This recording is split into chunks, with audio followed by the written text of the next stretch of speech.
Welcome to our morning show on WRCO Radio as we start a new week in Southwest Wisconsin with lots of topics, including today. We'll start out talking about Richland Area Chamber of Commerce, also a little bit about NHS. Later on, we're going to talk about Bev's Walk, which happens this coming Saturday as well. But in the studio with us is Craig Woodhouse. And Craig, good to have you in here. Thank you. Good morning. Thanks for being here. It's a beautiful morning. It is. Thanks again for hosting the event for Ray Schrader yesterday at Mastodon Records. That went really well, didn't it? It was a blast. It was a lot of fun. We had a little reminiscing with Ray day at the record store downtown, and it was fitting. Ray's family has entrusted us with all the records. So Phil and I are digging through Ray's records, but we the family thought it'd be a good idea to invite the public in and Ray's friends and family and fans of the show just to reminisce, to meet Ray's family, socialize, listen to some of his records, and we had a packed house all afternoon long. Yeah, it did. A few old stories. Imagine that that were told too. So. Yeah, just a lot of stories. But I was thinking a lot about that what Ray meant to the community, and of course WRCO and everyone here, and how lucky we are to have this resource. But Ray really did connect with people, and it was kind of a. I remember moving to the area in the early 2000s, around 2001, and that's how I kind of found WRCO on the radio dial, and it was a Saturday afternoon, and it just kind of became regular listening in my house, or if we were out doing chores or around, we had that on, and it brought me back a lot to my childhood and my grandfather, who played big band and swing music in his garage as we were fixing bikes and putzing around, and so just a lot of great memories. And, thousands of CDs and records that the public got to pick through and make a little donation if they wanted to. And Ray's family's planning some sort of memorial. So we think that that's all fitting. You bet. What's going on with the chamber? Any news that we can talk about? Well, there's just, this weekend, Phil, if I can start there, was just a jam-packed weekend with a lot of just great events, in and around the community. We've been, the fall in October is really a busy time of year for the chamber, and mostly in a supportive role with a lot of other events that are going on in the community. And there was just a full slate of activities this weekend. There was a Pumpkin Fest took place over the weekend, and I was so busy I was only able to kind of poke in there a couple times and take a look around and meet people. But we had a lot of people downtown in and around the courthouse and decorating their pumpkins and bringing them in, and the whole courthouse lawn was full of kids and pumpkins and food and everything. So that was really nice. That's a really nice event, and we support that. The chamber supports that. It's another group of volunteers that really does the legwork for it, but we help them out with that event, and that's just a nice way to socialize and kind of get in the fall spirit. But that was so that was Saturday. Well, really the whole weekend there were things related to that event, the city auditorium was a busy place this weekend as well. They had the free showing of Phantom of the Opera on Friday night, and that went well. And then Saturday afternoon, Bobby G. Rice back in town for a show, and I know you were there, Phil, and I was there just for a few minutes before the show, and it looked like a nice crowd, and people were excited to see Bobby again. I think people are excited to sit in the new seats as well. I mentioned that. I went out and tested one out before I went up on stage to introduce him, and it's just a world of difference. It makes the show even that much better, doesn't it? It really does. It's phenomenal. I was there last weekend for Pride and Prejudice, but I wasn't able to go to see Bobby yesterday. But it does make a big difference. That's the new seats are, in addition to having some cushion, there's more room. So you can get in and out easily, and stretch out a little bit if you need to during the show, and it just makes for a much better experience. And the auditorium's just looking great. It just is, and I'd encourage anyone just to come on in, and take a look around. It just feels like a new place. It's nice and freshened up. And I know folks have been working really, really hard the last couple months. Well, really, for a number of years, the City Auditorium project has gone through multiple phases here. And the group that's, working in there right now are really stepping up their game, sprucing things up. They've got a full calendar of events coming, through the fall and into the winter. So they're publishing those now. So definitely encourage everyone to take a look at that calendar of events. But we're excited about more great things to come for the City Auditorium. It helps everybody out. I'm sure it helps the business community out, especially when there's something going on and that draws people to the community, and maybe they spend a day or an evening here. They definitely do. I talked to people that were from out of town, and I've shared the calendar with them, so they're aware if they come back at another time, or maybe they'll plan their next visit around those events. And then for the folks locally here as well, it feels good when there's things that are going on. And right now is one of the busiest times of year for events like that, and other things, fall festivals and all sorts of celebrations and things as well. But that's just it's phenomenal. And I also would like to add, it's not just the lobby and the auditorium. It's backstage that's getting cleaned up and freshened up, and they're working on the green room and putting up a wall of the performers, pictures and autographs and memorabilia from some of the folks that have been there. And so it's just really nice. The whole thing is really freshened up. So definitely take a look at that calendar. There's things, some more events that are coming up. And I know Maggie May's Christmas show is a big one. And I didn't bring the whole list in here with me today, but that's a big show. And there's some other, music and other productions and into the winter. So we're definitely looking forward to that. And the Chamber will definitely be helping to promote those things and get folks in there. It's really exciting time around here. It is. The next show that they have, I think Dan Koba is doing a Salute to Veterans show, and that's in November, right around Veterans Day, I think. So. Yeah, you're right. You're right, Phil. Yeah, yep. They've got the Salute to Veterans show, and they've got a couple comedy shows coming up, some stand-up comics. And I went to one of the shows last year, Jeremy Nunez, I believe is his name, and it was great. It was just a lot of fun. The thing that I think we're seeing at the auditorium is the more they're reaching out, and as the place is getting into better shape and better condition, the performers and musicians talk a lot about, and they know what are good venues and what are not so great venues, and they will notice and they will be spreading the word that the City Auditorium is a great place to play. The hospitality is phenomenal, and that's how you can increase the the number of folks who want to play there, and they'll seek it out as a premier place to perform. How did the wine walk go a few weeks ago? Yeah, the wine walk went well. It was that was also one of those busy weekends. There was homecoming events and everything, but it kind of worked out well.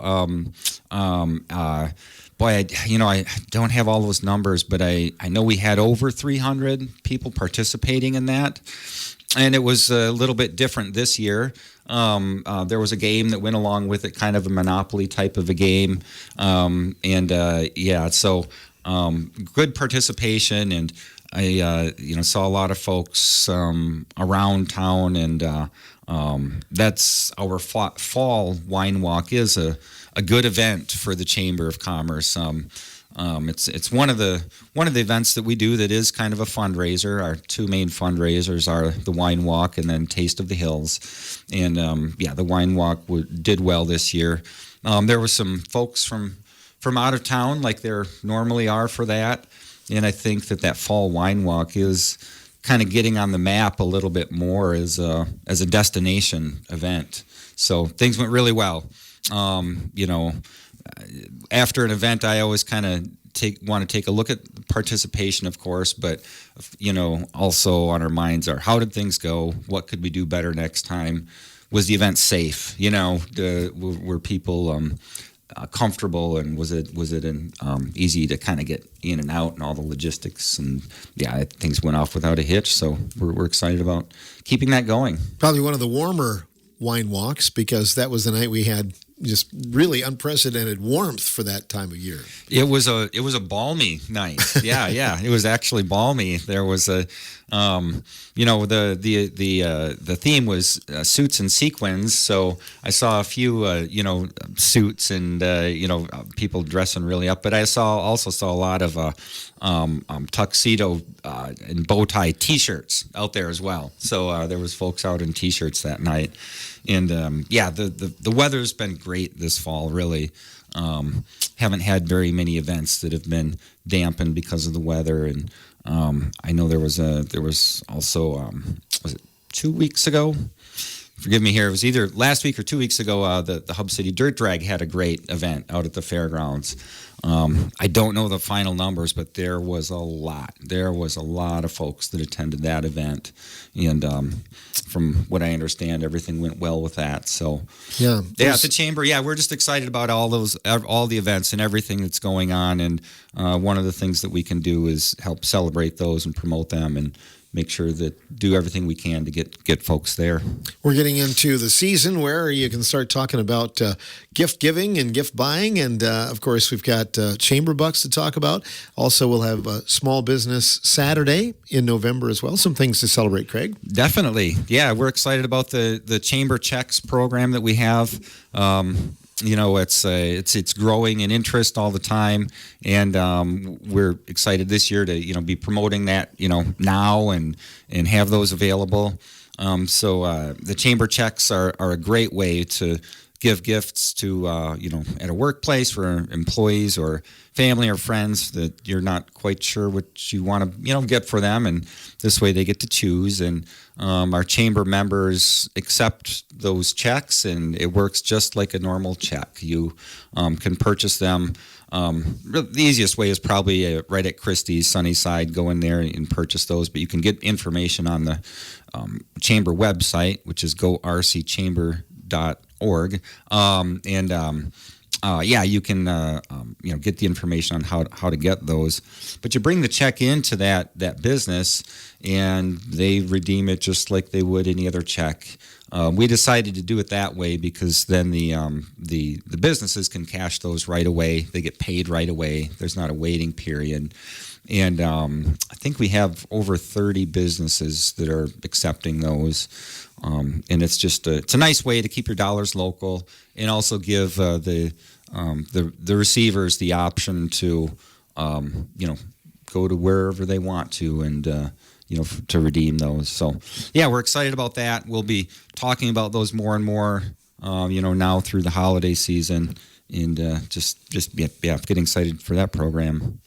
Yeah, that works out really well. And I think what it does is it maybe encourages somebody to go to a business that they've not been to before, go down and check it out. And such a wide variety. If you got 30 different businesses, you got a lot to choose from, don't you? Yeah, you definitely do. And it's also an opportunity to, maybe if you have a gift certificate or a chamber check in this case, gives the receiver a chance to maybe buy that treat for themselves that they, maybe they were putting off because they think, I don't really need that and I'm not going to spend the money. But, if you get the chamber check, well, why not? It's free. It's free. Yeah, it's free. Why not go for the deluxe size, the nice thing. So we see a lot of business folks to get those, use those at some of the restaurants.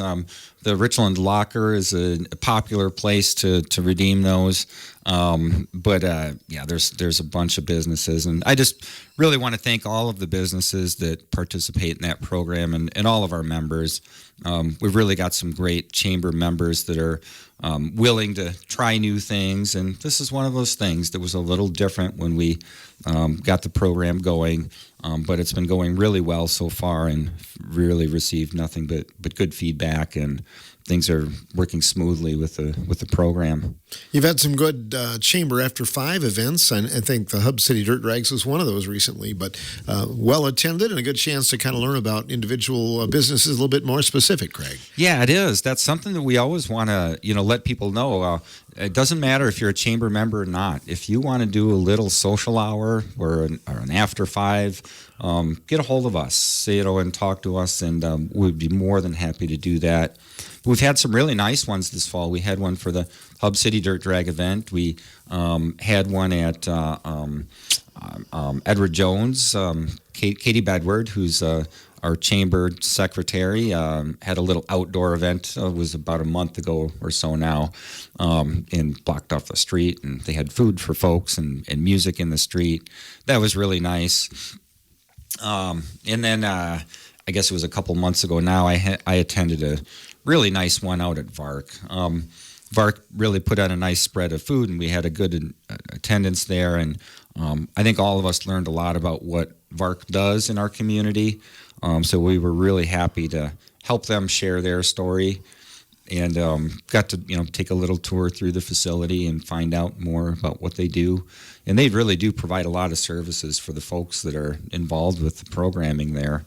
So it's not just the work that they do, and they do work. They've got certain contracts with some local businesses where they do some assembly and packaging and whatnot. But I was just super impressed at the cleanliness of the facility and the way that they work with folks there. They've just got some great programming, and it's a great resource that we have in the community, and it's just a way to help everyone kind of be productive and active in the community and socialize, and then the continuous learning that comes along with it. A number of classes and workshops for the folks that are there, and just nothing but smiles all around. Anything else you want to add about the chamber? Well, there's as we move towards more towards the into the holiday season here, we just want to remind everybody that we've got some great, as we just talked about, some great options for gift giving downtown. And just encourage people to stop into some of the businesses, all around town, throughout the county. We really, appreciate your support. Even if you don't buy anything, sometimes it really makes that business owner's day, just to have someone come in and ask some questions about what they do and what services they provide. But yeah, from going forward here, we'll be working with other organizations to help promote their events. We're helping the 80 German Warehouse plan for their party this Friday night. They've got a Halloween event there, and that'll be fun. I'm involved a little bit, although not directly, but I'm involved a little bit in just helping them promote that, providing some music for it. But we're going to kind of turn the 80 German Warehouse into a nightclub for a night. We'll see how that goes. Could get wild on Friday nights. So. Oh, there better be some dancing. That'll be fun. Yep. What are the hours again on that event on Friday, Craig? It's 8 p.m. to 1 a.m. Okay. So we've got we decided to do an actual night event, and really invite people to come out to that. They've been working to get that word out and spread it throughout the surrounding area as well. And this was just something that I think the folks at the warehouse wanted to do, was just try something that was a little different, reach out to a different audience. It's definitely in their interest and everyone's interest to maybe get people to Richland Center and to the warehouse that hadn't been there before. And so just trying something different this year. The warehouse, the haunted warehouse events of the past few years have been successful, but they are a lot of work. It's just a ton of work. And, with most volunteer organizations, there's times where you're putting all your energy into it, and you just get to a point where you say, okay, do we want to keep doing this, or do we want to try something different? And they decided to try something a little different this year. And so it's a masquerade event, different than a costume event. We want people to kind of be their alter ego and show up and socialize, visit, and just have some fun. Yeah, it sounds like it. Ashley and Derek were on last week talking about it, and a lot of people are fired up about it, I think. And what could be more spooky than being there at the warehouse at like midnight on Halloween, right? I could think of a few things, but no, it's an interesting building, and the space lends itself well to that. It's dark in there, you've got all the concrete and brick and everything, and it reminds me a little bit. I have to say, some of those warehouse parties from my youth, where you just find a blank space and put in a couple lights and bring in some music and have fun. So it works well. It's a fitting event for the space for sure. Sounds good. That's coming up Friday night. We'll talk more with Craig. We're going to make him put on another hat here. We'll talk about NHS when we return with more on The Morning Show.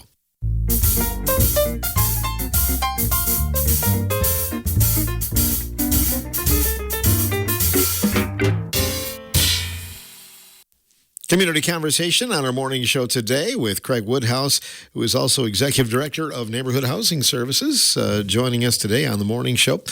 So as far as NHS, I know a lot has happened since the last time we talked about it on the program. Anything you'd like to shed a little light on, Craig? Sure. Yeah. No, I just wanted to, take a few minutes to talk about NHS this morning. I was just talking about the chamber, and that's my volunteer, one of the volunteer things I do, but my full-time job, one of my full-time jobs right now, is with NHS. And we just want to, NHS is an organization that's been a little bit quiet in recent years. The COVID years were kind of tough on the organization, and I kind of got involved about a year ago as a board member, and then, now I'm the director there. But, there's just a lot of really great things going on at NHS, and the programs that we've run, for a long time here are it's interesting because the things that the public sees are not necessarily always the big initiatives that we do. And this past year, I think we'll have about $700,000 to $800,000 of investment of outside dollars in home rehab. And that really is the biggest part of the business that we do at NHS, our emergency repairs and accessibility updates, so folks can, get in and out of their bathtub, and, bathroom upgrades and egress and widening some doors in some cases, and then emergency windows and insulation and things like that. But yeah, in the past year, we'll have put about $800,000 or so into the local housing stock to keep it updated and maintained so it's viable for a long time. One of the reasons why that line of business for us is so active is that we have old housing stock in Richland County. Now NHS Southwest Wisconsin does cover 5 counties, but Richland Center and Richland County, specifically, does have a lot of 70, 80, 100, or 130-year-old homes, and they're good homes, but they need updates, and so that's a big part of the work that we do at NHS, and that continues, and we're excited about doing potentially even more of that into the future. Maybe something that the public's aware of that's kind of really exciting for us is our new home build. We're building a house on East Kinder Street right now, and things are coming along really smoothly with that. So we had a nice, groundbreaking ceremony in September to kick things off, and we're really happy to be working with the state on that project. And Whispering Pines is our general contractor, and they've been just really fabulous to work with. We're also partnering with Southwest Cap on this, and Skyline Builders down in Lancaster and Platteville, and so we just have a lot of partners that are coming together to make this possible. And this is the first new home build for NHS in about 9 years. It was tough in the last bunch of years, to build new homes, just with the cost of materials and some economic conditions and things like that. It's been hard for anybody to build a new home, but I just really need to give a lot of credit to the staff at NHS, the folks that worked hard to figure out a way to do it again. That was something we really, really wanted to do, and So, really everybody there at NHS has been working hard to do this, and it really did take about a year or so of planning and figuring out a program that was a good fit for us. The goal of the home is for it to be an affordable family home. And we've got some programs, and some ways that we can work with, a family to get them in there.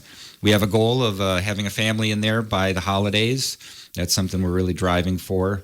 The home will be finished up at some point in November, but we're excited about it. It'll be a 3-bedroom home on East Kinder Street. Go over and take a look if you want at the construction, and the house is there. Just got a garage to build. It'll have a two-car garage, and putting the finished touches on that will be happening over the next few weeks.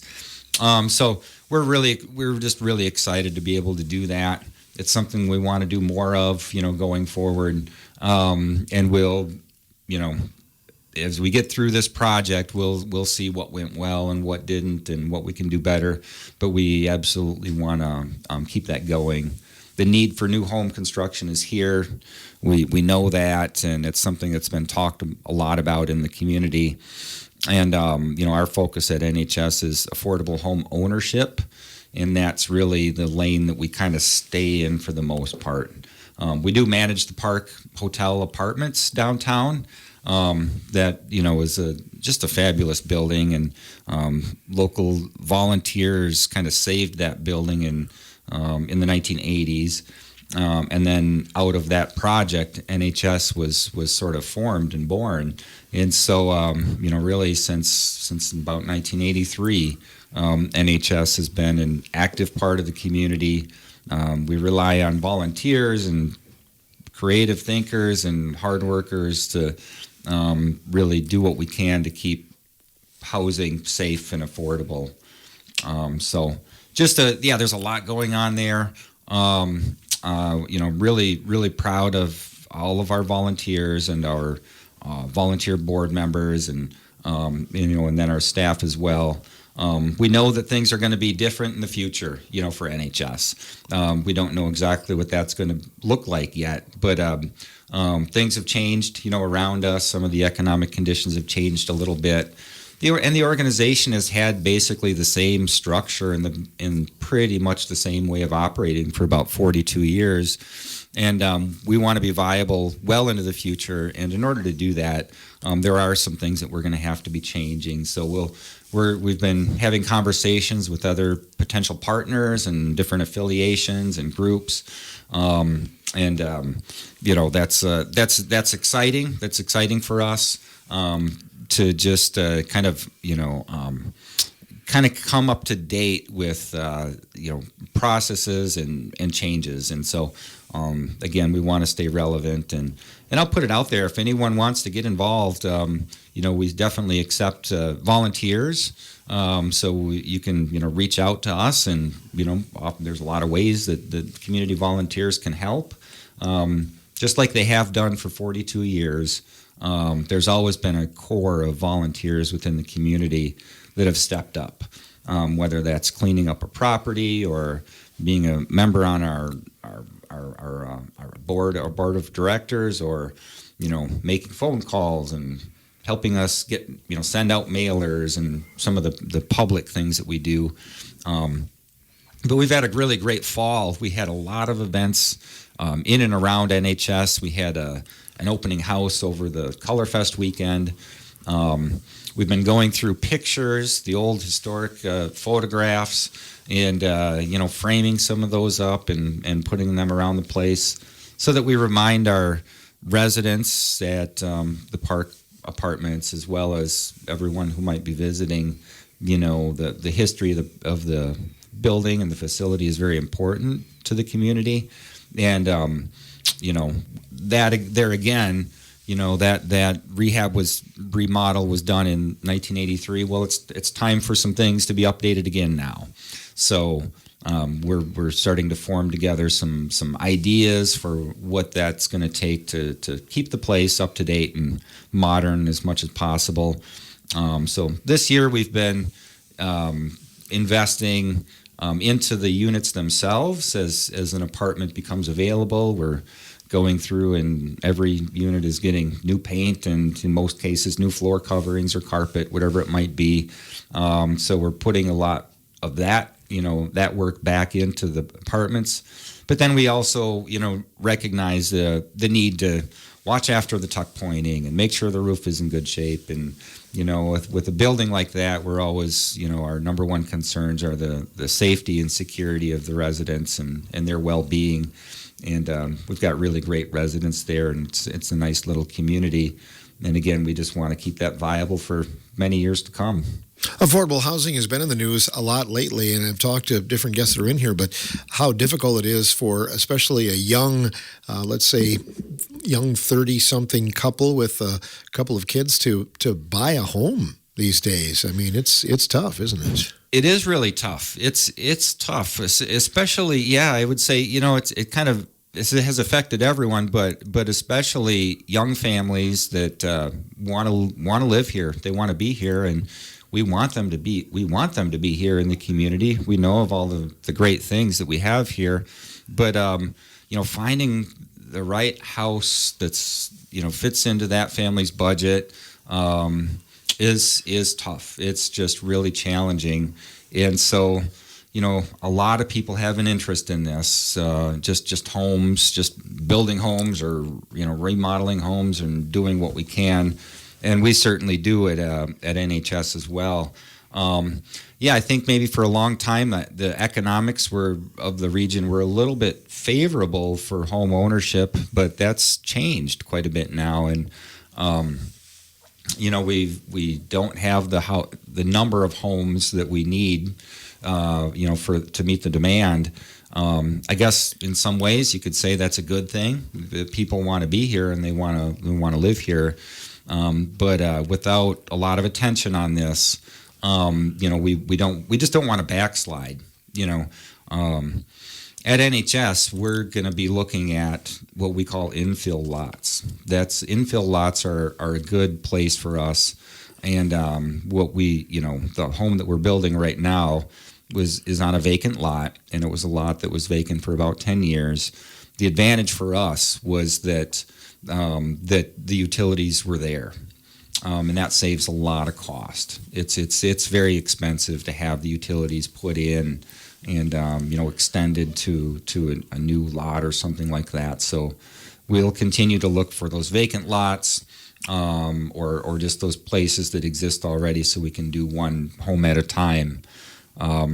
Again, there's pros and cons to everything, but the way our programs work, that is the best way for us to do it.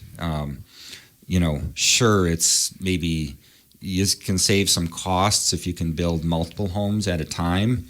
And I know there's people looking at that and people trying to figure out ways to do it. But really, for us, it's going to be, I think, one home at a time, and we'll be looking at those places where we can squeeze a house in and make it safe and affordable. The new house that you mentioned, we had the groundbreaking, the ribbon cutting ceremony a little bit earlier. Is that spoken for then, or is there still some people on the waiting list for that house? Yeah, we've had some contacts. There's definitely some interest in the home.